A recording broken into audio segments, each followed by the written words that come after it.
Olá, vamos falar da água, que de tão importante tem um dia dedicado para comemorações no mundo inteiro.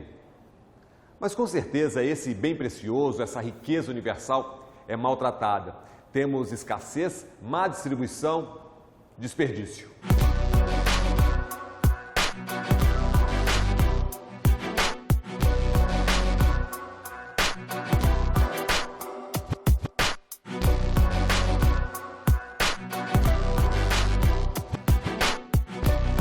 Quem tem sede, gente, quem tem fome, tem pressa. Segurança hídrica é, portanto, dignidade, é cidadania, é saúde, é trabalho, é desenvolvimento, é educação. O grande debate hoje, ao nível mundial, é isso. A água é fonte de vida ou fonte de lucro? Eu sempre me lembro da emoção, da alegria de uma senhora de 60 anos que pela primeira vez podia tomar um banho de chuveiro.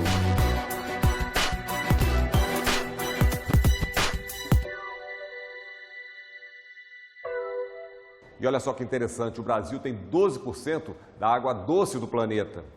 Vamos aos números. Um planeta cheio de água, mas imprópria para consumo, é a nossa Terra. 70% líquida, mas menos de 1% consumível. A maior parte, 97%, é de água salgada. E só 3% de água doce, sendo 2/3 em estado sólido e apenas 1/3 da água doce do planeta está disponível nos rios, lagos e águas subterrâneas. 12% da água doce disponível no mundo estão no Brasil. A irrigação, o consumo nas cidades e a indústria são os principais destinos da retirada de água no país. O Dia Mundial da Água é comemorado em 22 de março e o tema deste ano é dedicado às águas subterrâneas. Entre os Objetivos de Desenvolvimento Sustentável da ONU está o acesso universal da água para todos, até 2030. Em 2020, 3 bilhões têm insuficiência de água. E para 2 bilhões era maltratada, o que responde para muitas doenças que vêm dessas águas. E presume-se que para o ano 2022, este ano, possa chegar a 5 bilhões de pessoas que terão insuficiência de água, especialmente na África, no Médio Oriente e algumas regiões da Ásia. Entre setembro de 2020 e março de 2021, isso vocês devem ter contabilizado na ANA, o volume de águas que chegaram às hidrelétricas foi o menor de 91 anos. 91 anos, foi o menor que chegou. Nós temos o levantamento que foi feito pelo Repórter Brasil, mostrando que a água que saiu da torneira em 763 cidades brasileiras entre 18 e 20 tinha contaminação com substâncias químicas e ou radioativas em concentrações acima do limite. É necessário pensar as águas nos períodos das emergências, nos períodos da maior estiagem. Só uma cisterna que armazena 16 mil litros de água de chuva não é necessário para esses grandes períodos de secas. Então, é necessário pensar as águas das emergências e os reusos das águas. Importante para a sobrevivência, a indústria, a agricultura, etc. Mas o desperdício é diário e visível.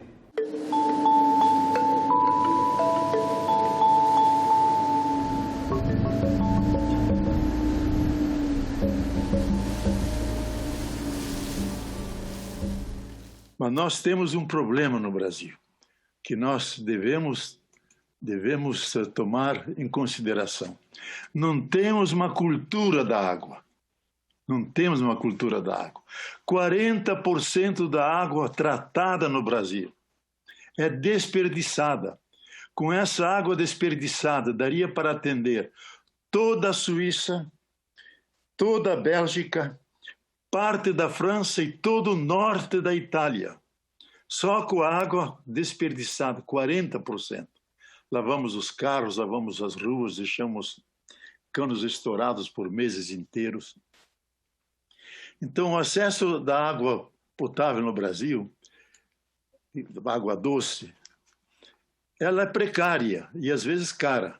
o desequilíbrio da natureza e as novas pandemias. Não sabemos o que o degelo do globo terrestre no Polo Norte pode provocar. Não sei o que está dormindo há milhões ou milhares de anos naquela praticamente congelados, e agora, quando começa um processo de perda da massa de gelo no Polo Norte, não sabemos que gases sairão, que vidas eventualmente voltarão a conviver. E como já foi dito aqui, hoje 60% a 70% das endemias e pandemias são zoonoses. A quebra do equilíbrio da natureza faz com que seres vivos que habitavam e se mantinham no equilíbrio da natureza acabam saindo e se transformando, como essa última pandemia da Covid, onde, por enquanto, já praticamente 6 milhões e 500 mil humanos perderam a vida, sem falar das perdas de vidas animais com o incêndio do Pantanal, com as chuvas, com as enchentes, com a desertificação. Ademais, como grandes cientistas que estudam os vírus, eu cito o principal deles, David Kahneman, que previu Ebola, previu o coronavírus, disse: se nós não diminuirmos o aquecimento global e se não mudarmos nossa relação com a Terra, até o ano 2030, virão uma gama de vírus letais. Eventualmente vem o next big one, o grande, aquele que nós não podemos combater e não seremos imunes. Não haverá vacinas, não antibióticos e poderá haver uma dizimação da espécie humana. É isso, estamos vivendo o aquecimento global. Mais alertas.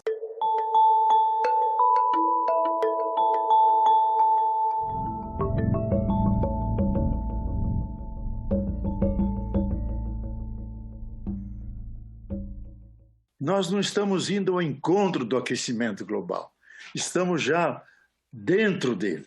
Como afirmou o IPCC no seu relatório, publicado há 3 semanas, em 3 volumes, dizia o seguinte, que nós temos só 8 anos, até 2030, para frear esse aquecimento, nos exigindo a redução de 45%.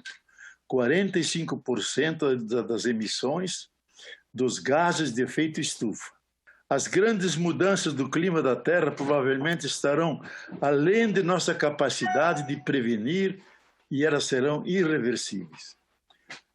Temos técnica e ciência, não para evitar esses danos, para minorar esses danos.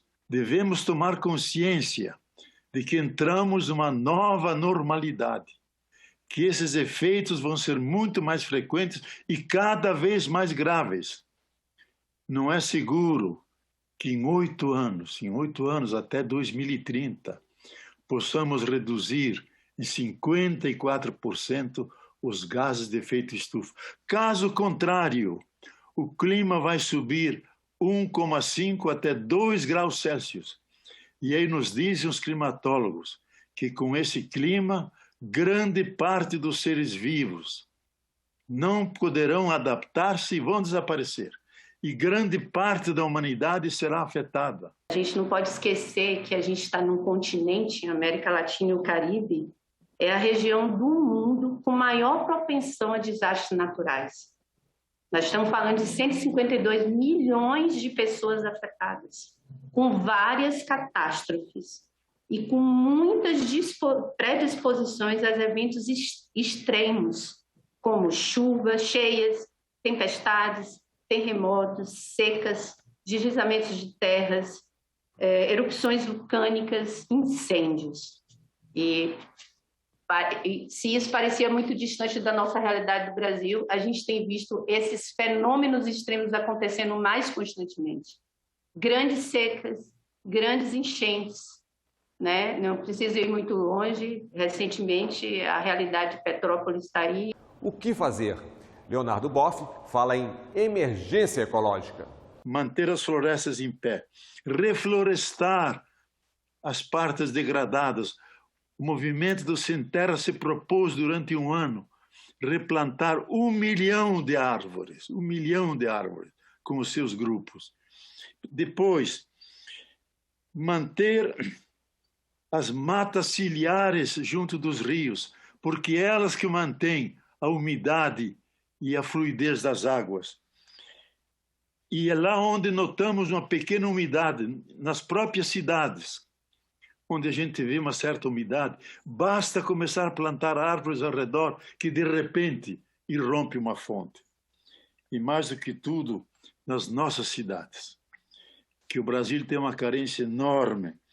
Tratar do esgoto, tratar de todas as partes do saneamento, porque a maioria dos rios são verdadeiras cloacas que disseminam doenças, vírus, chikungunya e outras doenças que conhecemos. Se nós não mudarmos a nossa relação com a natureza, diz Kamen, nós vamos ao encontro de um caminho sem retorno. Então, eu acho que nós estamos diante de uma emergência ecológica. 27 milhões de pessoas moram no semiárido brasileiro, região de pouca água. Mas tem muita gente da sociedade civil buscando ajuda para o pequeno agricultor. Em várias áreas do semiárido brasileiro, nós já temos desertos. E há tendência, pelo curso que as coisas estão indo, pelo modelo de desenvolvimento adotado, pela falta de políticas públicas adequadas, é que esse processo se agrave cada vez mais. 1.262 municípios distribuídos em 10 estados. O semiárido brasileiro ocupa 12% do território nacional. 27 milhões de brasileiros vivem na região, 8 milhões e meio na zona rural. Região de clima seco, pouca chuva. Um fenômeno comum é a alta evaporação e transpiração, ou seja, rios, lagos e plantas devolvendo à atmosfera em forma de vapor a água retida, o que gera um déficit hídrico. A articulação do semiárido brasileiro, ASA, é uma rede de mais de 3.000 organizações da sociedade civil de ajuda às famílias agricultoras da região. Mais de 1 milhão de cisternas já foram construídas com o apoio da ASA. Nós já chegamos a números expressivos nos programas de democratização do acesso à água. E rapidamente eu gostaria de compartilhar com vocês. Onde a gente já conseguiu chegar? Mais de 1,2 milhões de famílias possuem cisternas de captação de água de chuva para o consumo humano no semiárido brasileiro. Mais de 170 mil famílias com tecnologias de armazenamento de água de chuva para a produção de alimentos. Mais de 7.400 escolas com cisternas de armazenamento de água de chuva de 52 mil litros para o funcionamento das escolas rurais. E mais de 900 bancos de sementes, que é a base da segurança e da soberania alimentar dessas famílias. Onde mais precisamos ir? Mais de 350 mil famílias no semiárido brasileiro hoje não precisam de uma cisterna para captação de água de chuva para o consumo humano. Mais de 1 milhão de famílias residentes no semiárido brasileiro precisam de tecnologias que possam garantir a água para a produção de alimentos, para a sua subsistência e também para que melhore sua qualidade de vida, sua renda e a qualidade de vida da família. E quando o acesso à água emociona, é o que acontece depois de anos e anos de exclusão.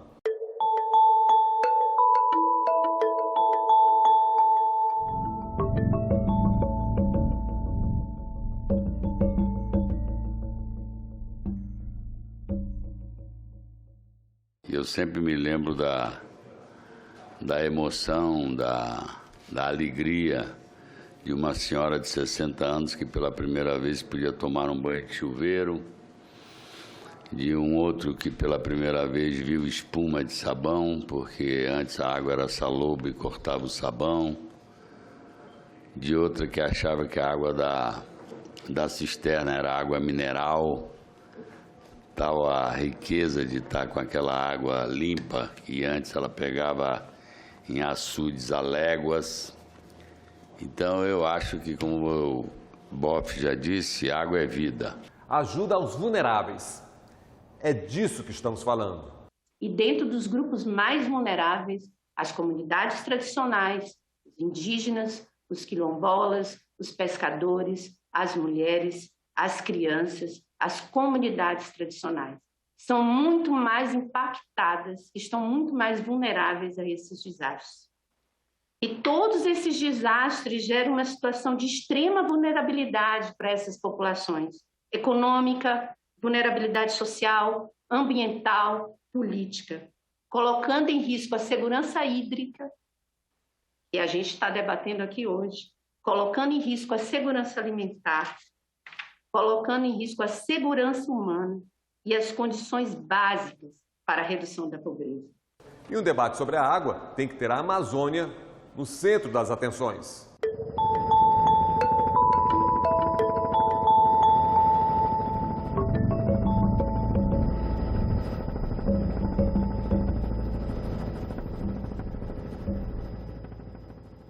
Devemos conservar o mais possível todos os recursos hídricos, todo o capital hídrico que temos, nossos rios, as nossas águas, as nossas florestas, porque grande parte da crise hídrica vem do desmatamento sistemático, especialmente da Amazônia. E o ano 2021 foi o maior dos últimos 10 anos. E continua de forma avassaladora. Uma vez encontrando-me com Stiglitz, Prêmio Nobel de Economia, lá na ONU, me disse: Boff, vocês na Amazônia são responsáveis pelo futuro do equilíbrio climático e hídrico do planeta Terra, porque no teu continente, 9 países, em 9 países há a floresta amazônica. Cuidem dela em função da humanidade, não só para vocês. Porque o futuro está nas nossas mãos e depende muito de vocês. Nós queremos assumir essa responsabilidade, cuidar para não desmatar, conservar o mais possível. E um debate que está em muitos setores da economia, mas em se tratando de recursos hídricos, a coisa é diferente. Estamos falando da privatização da água. A gente está falando sobre democratização e acesso, né? Aquilo que é um direito acima do lucro, é um direito à vida, né? A gente está falando do direito à água, por exemplo, que é um dos direitos mais básicos e mais essenciais. O grande debate hoje, ao nível mundial, é isso. A água é fonte de vida ou fonte de lucro? A água é um recurso hídrico, tanto uma mercadoria, ou a água é um bem natural, vital, comum, insubstituível, portanto, algo que não pode entrar no mercado, porque é vida e vida é sagrada. Então, eu acho que hoje o grande debate está ao redor da privatização das águas. E para monitorar os recursos hídricos, o Brasil tem a Agência Nacional de Águas e Saneamento. Novo nome, novas atribuições. Em 2000, surge a Agência Nacional de Águas. 2 décadas depois, a ANA adicionou o saneamento básico às suas atribuições. Cabe à ANA o papel de reguladora das águas de domínio da União. Uma das linhas de ação é o monitoramento. Saber, por exemplo, informações como nível, vazão e sedimento dos rios ou a quantidade de chuvas. Os dados servem para planejar o uso da água e prevenir eventos críticos, como secas e inundações. Gostaria de destacar também que a ANA assumiu mais recentemente novas atribuições, sendo agora responsável pela elaboração de normas de referência para a regulação de prestação de serviços públicos e saneamento básico, que inclui abastecimento de água, esgotamento sanitário, manejo de resíduos sólidos urbanos e drenagem urbana. Reservatórios têm sido o instrumento mais utilizado pela humanidade há milhares de anos para a administração de eventos extremos hidrológicos que passam a ser ainda mais agravados com as mudanças climáticas, como bem destacado pelos colegas nas falas anteriores.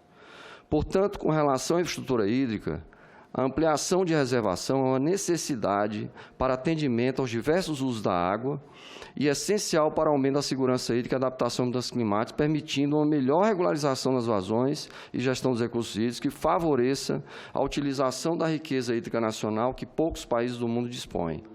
O toma lá da cá, amparado por lei. Você protege o meio ambiente e é recompensado por isso, é o pagamento por serviços ambientais.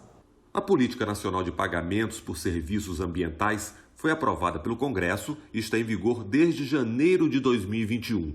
O dono da terra mantém, recupera ou melhora o ecossistema.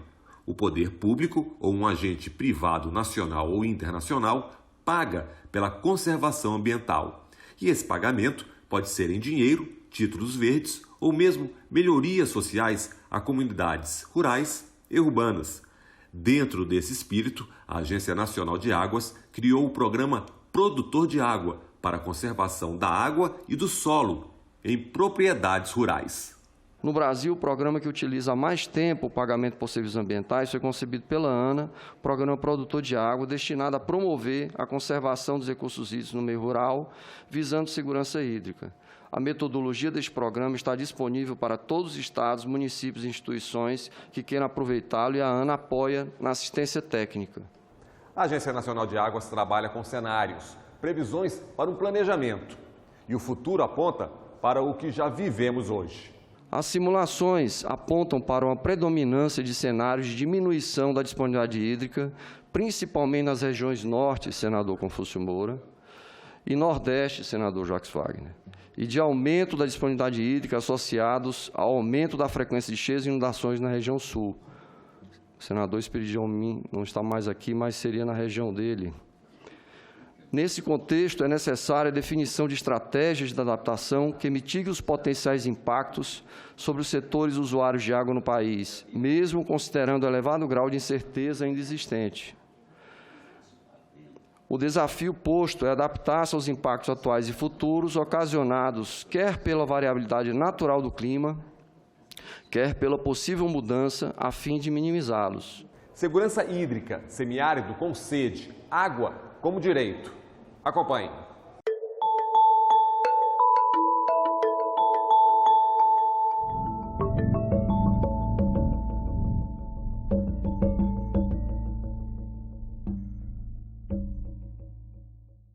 Eu creio que nenhuma questão hoje é mais importante do que a da água, porque dela depende a sobrevivência de toda a cadeia da vida e, consequentemente, também de nosso futuro.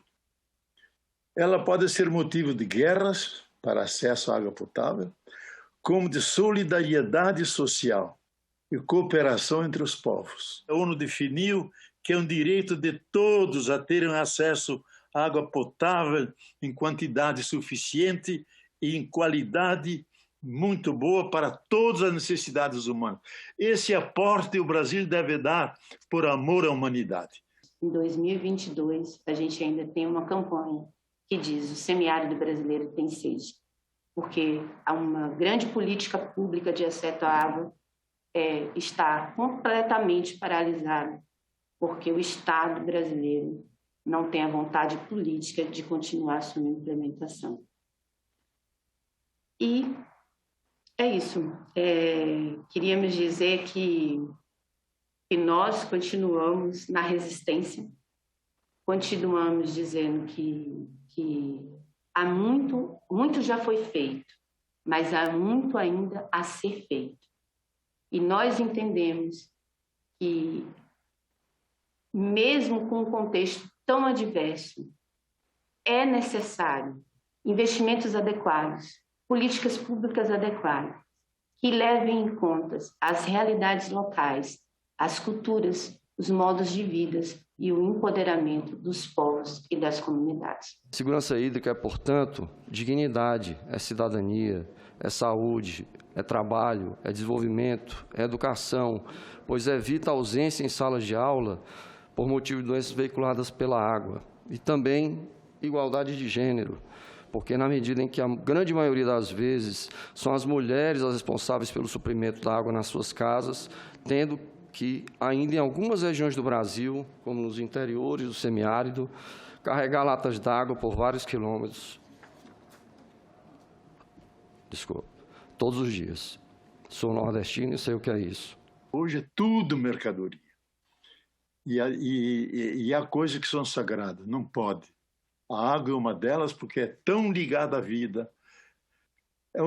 Não só a razão, digamos, analítica vê nela como um recurso, mas a razão simbólica, religiosa, que vê ela como um grande símbolo da vida, do sagrado, das coisas eternas que estão no ser humano. Então, isso tudo é tão sagrado que não pode ser vendido. E é uma tarefa do Estado, porque, lógico, há uma dimensão econômica implicada nisso, que tem que resgatar água, purificá-las, distribuí-las, vai uma dimensão econômica. Não se opõe ao bem natural, mas cabe ao poder público garantir que chegue a todos o acesso a essa água como algo realmente vital, insubstituível, natural e comum. Eu fico muito satisfeito quando eu perambulo aí nas caminhadas, no entorno dos prédios, eu vejo uma plaquinha assim, nesse prédio a água é de reuso, para molhar as plantas, e lavar calçadas, lavar tudo aquilo. Eu já noto uma preocupação dos arquitetos, dos engenheiros, com a preocupação nos prédios modernos, com toda essa segurança de uso adequado da água. E também já evolui também, já se vê muita coisa com a água de reuso já sendo feita. Mas esse é um longo caminho ainda pela frente, que nós temos que galgar e palmilhar de agora para frente. Nós vivemos uma realidade onde a gente está lutando por um prato de comida, porque tem pessoas que nem isso têm. E tem tudo a ver a discussão que a gente fez aqui com a fome, o empobrecimento dos grupos e das populações mais vulneráveis. É necessário para que as pessoas também possam sonhar outros futuros para si, para os seus e para o mundo. Quem tem sede, gente, quem tem fome tem pressa. Segurança hídrica é sobre empatia, é sobre respeito, é sobre direitos e é sobre força coletiva. É isso que nos move. É isso. Quem tem sede tem pressa, pressa de justiça social. Nós ficamos por aqui. Até o nosso próximo Em Discussão.